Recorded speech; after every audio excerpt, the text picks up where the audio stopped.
ఒక ముఖ్యమంత్రి చేసే పనేనా అది? ఒక ముఖ్యమంత్రి చేసే పనేనా అని అడుగుతున్నా నేను. అదేంటంటే ప్రజల మీద భారాలేస్తావు. తట్టడు మట్టేసావా?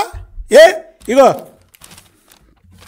నీ పుట్టినరోజుకి నువ్వు ఇచ్చినటువంటి అడ్వర్టైజ్మెంట్లు ప్రజలకు చూపించాలి నేను.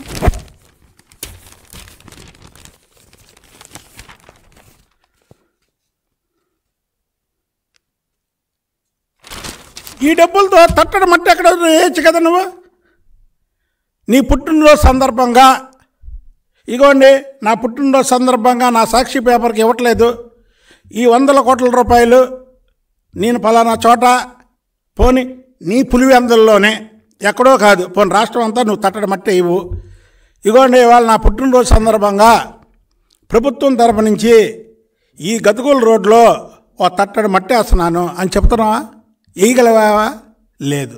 ఎంతసేపు డబ్బుని ఏ విధంగా దోచుకోవాలి అనేది చేసి ఒక సైకో నువ్వు మాటతో చంద్రబాబు గారిని, లోకేష్ బాబుని, మళ్ళీ వాళ్ళతో ఏదైతే పొత్తులు పెట్టుకున్నటువంటి పవన్ కళ్యాణ్ గారిని వీళ్ళని విమర్శించడం తప్ప, నీకు వ్యతిరేకంగా నువ్వు చేసే పరిపాలన ప్రజా వ్యతిరేక విధానాలను ఎండగడుతున్న పేపర్లను తప్ప ఏ ఒక్క మంచి పని చేసావు ఈ 4 సంవత్సరాలు 8 నెలల్లో? నువ్వు చెప్పు. పలానా పని చేశాను, పలానా ఇది చేశాను అని నువ్వు చెప్పు.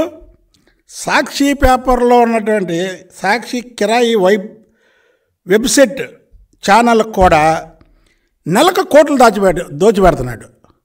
దాదాపు 1300 యూట్యూబ్ ఛానల్స్, చిన్న పత్రికలు, దాదాపు వాటికి 3000 కోట్లు దోచిపోయి. ఎవడు బాబు సొమ్మే? జగన్మోహన్ రెడ్డి.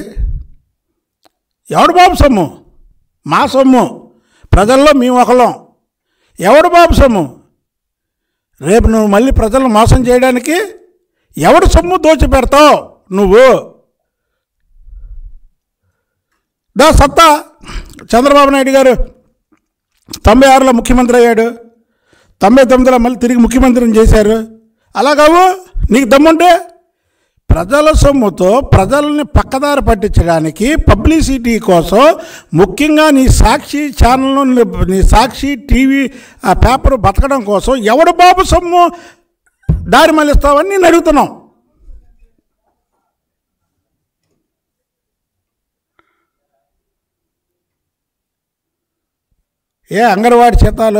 అంగన్వాడీ టీచర్స్కి జీతాలు పెంచలేవా? ఎందుకు పెంచలేవు?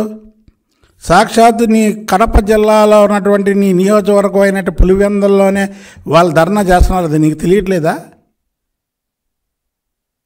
చెప్పు. నువ్వు చెవులు లేవా? చెవులు వినవట్లేదా? ఎందుకు నువ్వు ప్రజల్ని పక్కదారి పట్టించి నీ సాక్షి పేపర్కి దోచిపెడుతున్నావు? ఈ సొమ్ముని మొత్తం కూడా డ్రా చేసుకొని అసలు నువ్వు ఒక శ్వేతపత్రం రిలీజ్ చేయి. జగన్మోహన్ రెడ్డి, నువ్వు అమ్మఒడికి ఇంత వేసాను అంటున్నావు, లేకపోతే నానబుడ్డికి ఇంత వేసాను అంటున్నావు. నువ్వు ముఖ్యమంత్రి అయిన ఈ 4.5 ఏళ్లలో సాక్షి పేపర్కి నీ ప్రభుత్వం వైపు నుంచి ఎంత దోచిపెట్టావో ప్రజలకు చెప్పగల దమ్ము, ధైర్యం ఉందా? మీ కుక్కలు వాగుతుంటాయి కదా, పెద్ద ధైర్యవంతుడు ఏదైనా ధైర్యంగా చేస్తాడని. నేను ఛాలెంజ్ విసురుతున్నా. సాక్షి పేపర్కి నువ్వు ముఖ్యమంత్రి అయిన తర్వాత నువ్వు సాక్షి పేపర్కి ప్రభుత్వ డబ్బుని ఎంత తరలించావో చెప్పగలవా? ఇవాళ ప్రజలకు తెలియద్ది. సాక్షి పేపర్ని వాలంటీర్లతో సొంతంగా ప్రజల మీద రుద్దుతో. సాక్షి పేపర్ ఎవడన్నా చదువుతాడా? బుద్ధున్నవాడు. సాక్షి పేపర్ ఎవడన్నా బుద్ధున్నవాడు చదువుతాడా ఈ రాష్ట్రంలో? ఎందుకు నువ్వు ఈ పని చేసేది చెప్పు. ఆ సాక్షి పేపర్లో పెట్టుబడులు పెట్టిన దాంట్లో నీకు 1 రూపాయి కూడా లేదు.